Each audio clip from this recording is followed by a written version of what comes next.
اہل بیت نبی ہوں، چاہے وہ ازواج مصطفیٰ ہوں، چاہے وہ اصحاب رسول ہوں، ان سب کی شانیں آقا کی وجہ سے۔ اب ذرا غور تو کریں نا، ہمارے ہاں مسئلہ یہ جھگڑے، یہ فسادات، یہ ایک دوسرے کے گریبان جو پھاڑے جا رہے ہیں، ایک دوسرے کو گالیاں دی جا رہی ہیں ممبروں پہ بیٹھ کے، مسئلہ کیا ہے؟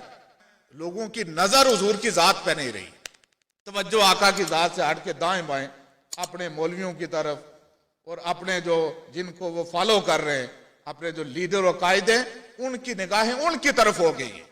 میں ایک بات آپ کے ان جھگڑوں کا ایک ہی حل ہے، بھئی ہر بندہ اپنی ڈائریکشن درست کر لے، اپنی سوچ کا مرکز ذات مصطفیٰ کو بنا لے، بس۔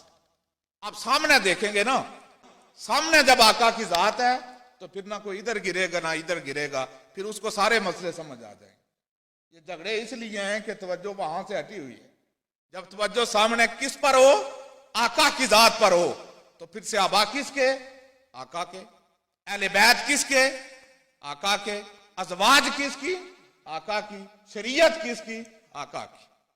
تو جب سامنے آقا کی ذات ہو تو پھر یہ جھگڑے ختم ہو جائیں گے۔ اس لیے اپنے ایمان کا مرکز ذات مصطفیٰ کو بنا لے، جس طرح آقا حضور کے صحابہ نے بنایا تھا۔